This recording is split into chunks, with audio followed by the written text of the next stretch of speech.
Kalau sektor usaha mikro kecil dan menengah jadi salah satu sektor yang terimbas virus corona.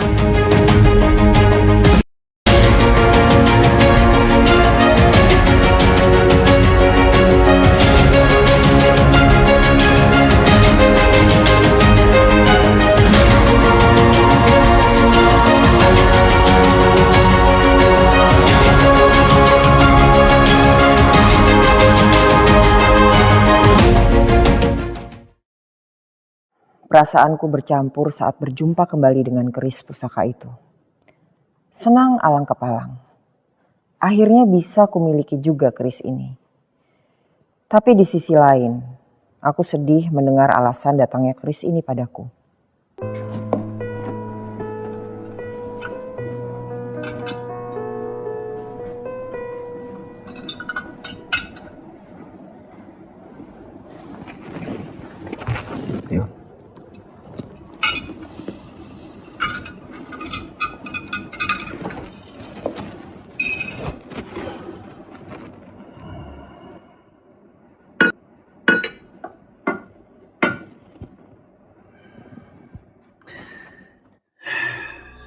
Sebelum ayah wafat, ayah memberi pesan kepada kami.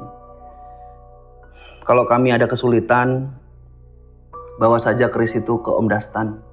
Nanti Om akan mengerti. Itu pesan ayah. Iya Om. Ibu dan adik-adik semua mendengar. Terkenang percakapan terakhirku soal keris itu dengan Danu, sahabatku, Ayah Surya. Dia bilang sudah lama ia menyimpan keris pusaka dari kerajaan Majapahit. Dastan, coba kamu lihat keris koleksiku ini.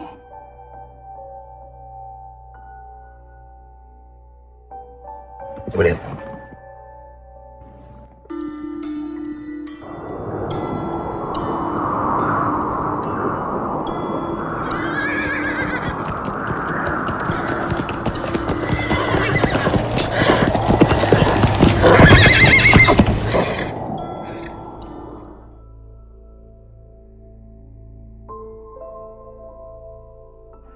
Dari mana kamu dapat keris seperti ini, bro? Keris itu berasal dari kerajaan Majapahit. Peninggalan bapakku, warisan kakek dari buyut. Ya, usia keris itu sudah 700 tahun. Ya, 700 tahun. Saat itu aku sudah banyak uang. Dan sejak dulu aku gila barang antik. Janu menyatakan bahwa teman ayahnya pernah menawar untuk membeli keris itu seharga 500 juta. Ada teman dari bapakku yang mencoba menawar seharga 500 juta. Tapi tidak saya kasih.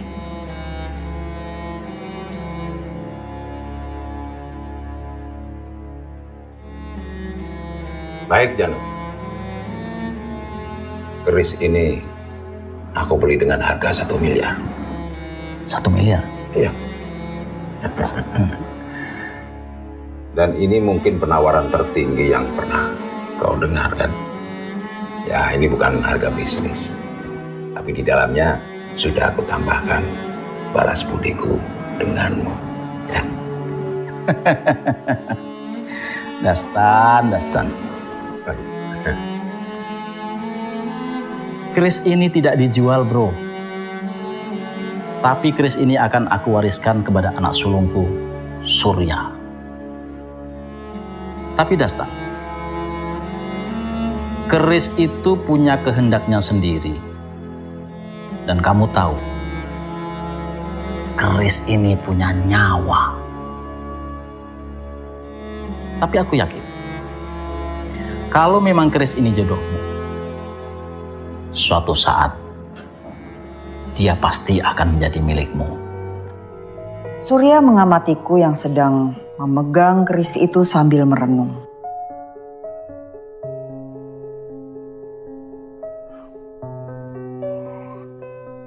Kenapa kamu ingin menjual keris ini, Nasir?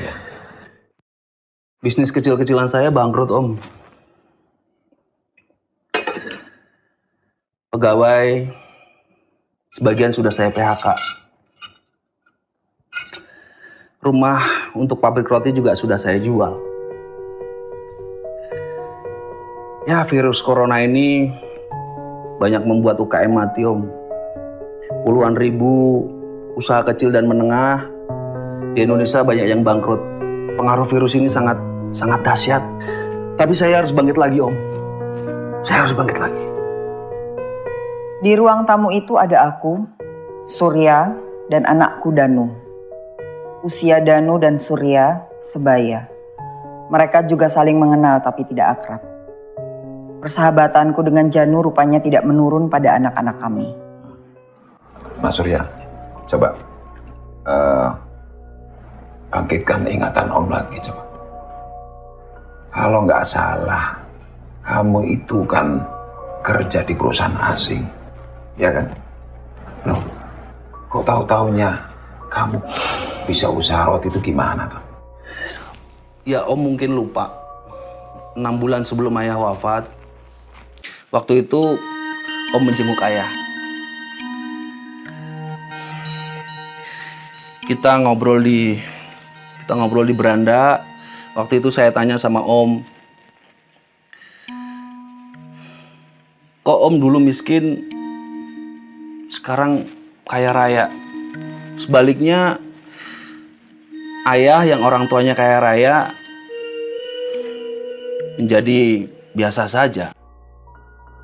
Ingat nggak, Om? Kalau momen itu Om ingat, tapi yang lain agak samar-samar. Memangnya Om waktu itu ngomong apa sama Surya? Ada satu kata gaib yang mengubah hidup Om. Sejak SMA, Om selalu memimpikan bisa berada di situ. Financial freedom. Bahwa Om harus sampai di posisi itu. Yaitu kondisi Om yang nggak perlu harus bekerja lagi karena pasif income-nya yang datang tiap bulan melampaui pengeluaran, sehingga Om punya banyak waktu luang. Lalu Om juga bilang, waktu luang Om untuk jalani hidup yang sebenarnya. Ya, membaca, menulis, membuat puisi, dan membuat film. Ingat nggak, Om? Ya, itu momen yang sangat Om ingat. Dan waktu itu Om juga bilang kuncinya adalah usaha sendiri. Ya, walaupun diawali dari kecil-kecilan dulu, tapi yang penting mindsetnya kita besar. Mungkin Om tak menduga omongan itu berhari-hari menjadi inspirasi saya, Om. Ya jelaslah, saya nggak ingin mengulang kegagalan ayah saya. Dia bekerja kantoran, tapi masa tuanya kena PHK juga. Ya pelan-pelan saya sama istri saya, ya 5 tahun yang lalu membuka usaha roti, Om. Kan dulu Om pernah saya kirim contoh rotinya kan? Apa iya? Inilah faktor usia. Jadi Om kadang-kadang lupa. Roti bakar yang saya buat istimewa, Om. Berbeda dengan yang biasanya. Awalnya saya buka di ruang garasi. Pelanggan saya banyak sekali, Om. Dari ruang garasi, pelanggan banyak sekali. Saya maju selangkah lagi, Om. Saya punya banyak pedagang keliling yang membawa roti saya. Rumah sebelah saya beli dengan meminjam uang dari bank. Ya, untuk produksi roti kecil-kecilan, Om. Setelah maju, saya nekat, Om. Saya berhenti bekerja. Saya hanya ingin fokus menjadi pengusaha seperti Om Dastan. Dan istri saya setuju. Sebelum virus corona datang sih, saya punya 50 pedagang keliling. Nah ini tadi Pak Rojali udah mesen nih, nanti dia bakalan mau bawa buat pedagang keliling. Oh iya, oke. Wah, kayaknya nih Papa sebentar lagi sampai ke financial freedom nih. Bisa aja nih mah. Bisa seperti kayak Om Dastan ya. Juga ya. Nanti kerjanya itu bikin puisi terus loh. Datang virus corona. Lalu seruan social distancing lah. Pembatasan sosial berskala besar. Kantor tutup, sekolah tutup. Bisnis saya menurun. Hingga omset saya juga separuh. Biaya produksi sudah tidak menutup. Tapi masih lumayan lah Om. Masih ada pemasukan. Datang lagi musibah. Satu pedagang keliling saya kena virus corona. Beritanya kemana-mana. Ampun Om, pembeli saya tuh kabur semuanya. Lah, terus bagaimana nasib karyawan kamu itu? 2 minggu nggak ada pemasukan sama sekali Om. Nol besar. Separuh karyawan saya PHK. Habislah uang tabungan saya buat kasih pesangon ke mereka. Ya makanya itu Om. Malam hari saya tahajud. Saya bilang, Tuhan, aku harus bagaimana lagi? Aku nggak tega memecat karyawanku.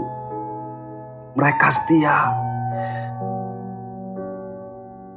Tapi saya nggak punya uang.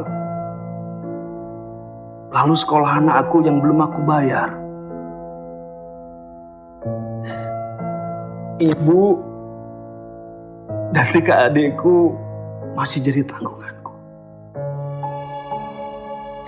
Aku bukan orang jahat. Aku juga banyak berderma. Doaku padamu nggak pernah berhenti.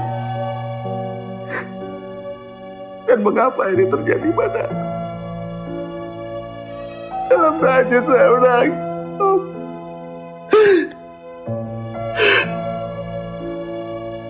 Dan entah mengapa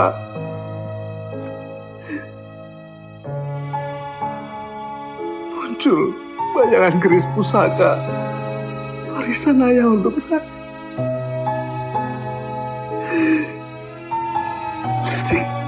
Ketika saya teringat Om Dastan.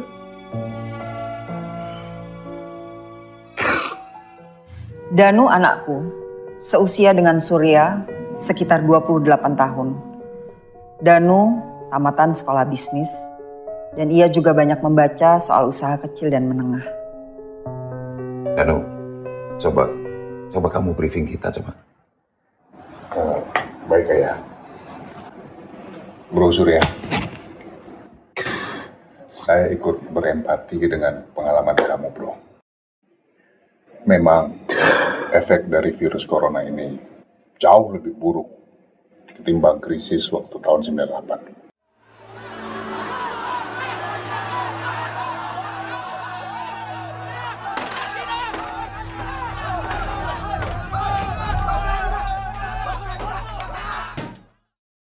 Saya memutuskan untuk menyatakan berhenti dari jabatan saya sebagai Presiden Republik Indonesia terhitung sejak saya bacakan pernyataan ini pada hari ini, Kamis 21 Mei 1998.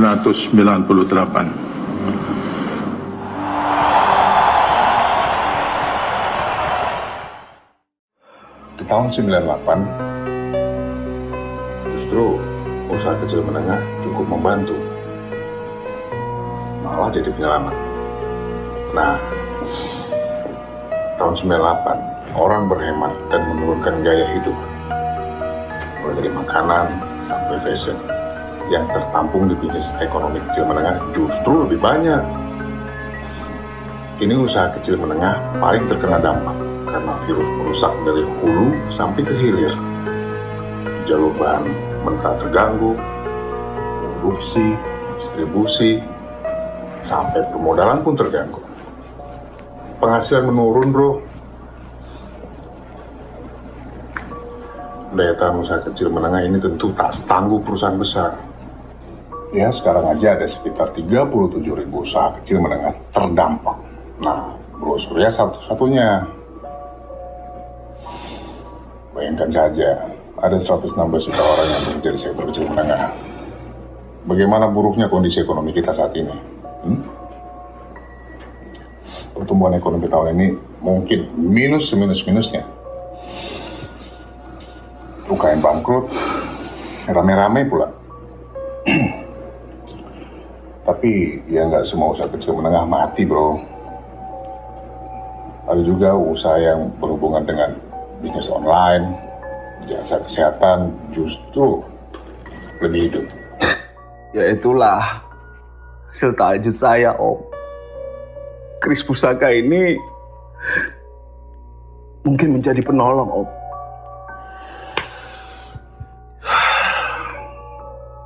Saya ingin alih profesi di era virus corona saja. Saya mau hijrah, Om. Saya ingin jualan masker, jualan hand sanitizer, dan semua alat yang berhubungan dengan kesehatan, Om. Tapi saya membutuhkan modal segar. Saya hanya mempunyai rumah tinggal. Dan istri saya tidak mengizinkan untuk menjaminkan rumah saya untuk pinjaman. Di luar rumah tinggal yang berharga, saya hanya mempunyai keris tersebut.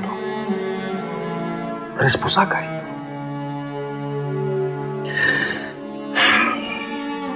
Keris ini hadir dalam hidup keluarga saya turun-temurun. Kakek tuh sering bercerita bagaimana keris ini membantunya menghadapi krisis. Dan ayah juga meyakini demikian, Om. Aku pegangi lagi keris itu. Kubuka, sama memukaunya seperti dulu. Di dalam hati, aku sebut nama sahabatku.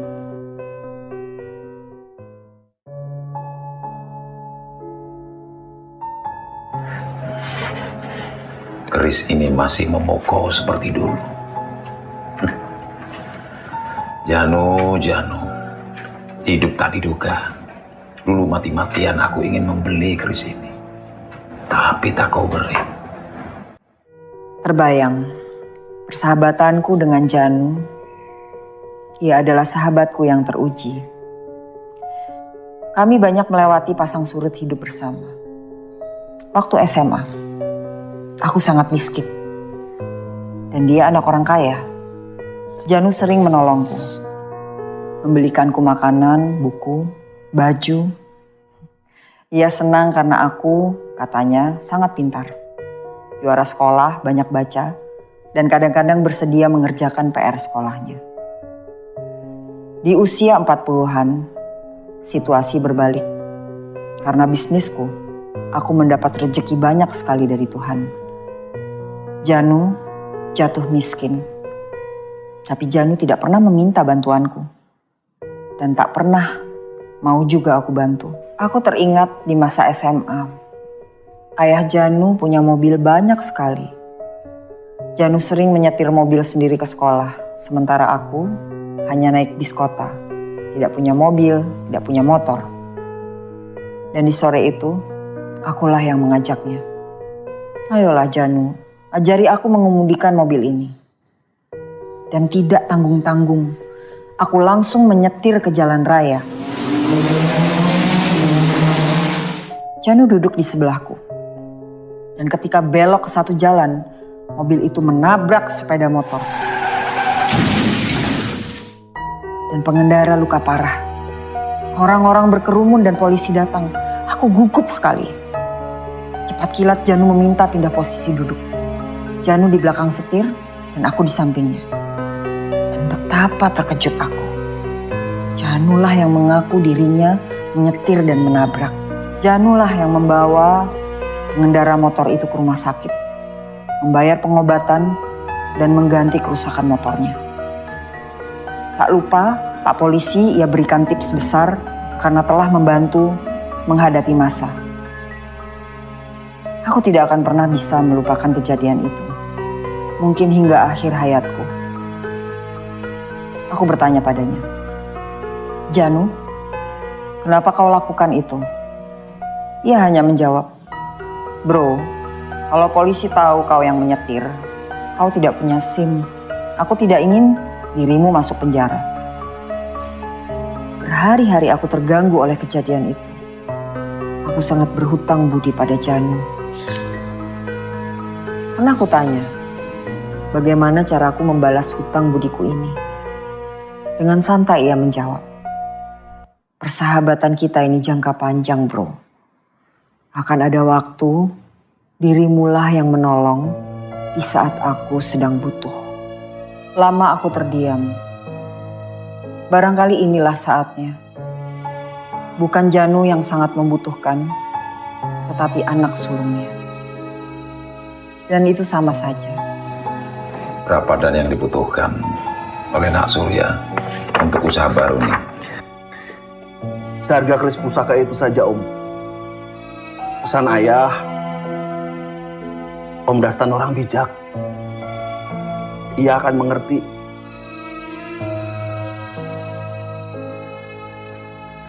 Secepatnya Om akan kirim ke rekening kamu, Surya. Dan angkanya tertera. Dan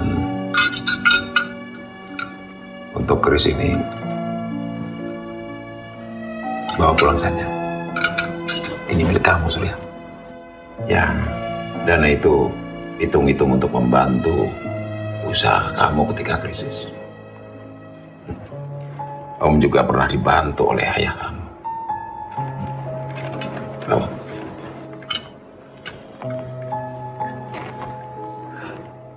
Yang benar, Om.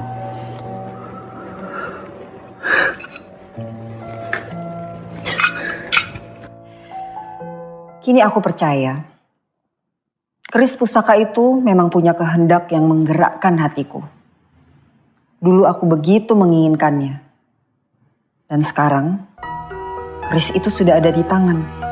Sudah pula ku bayar, tapi malah ku kembalikan. Janu, Janu. Di masa krisis seperti ini, aku rindu bercakap denganmu.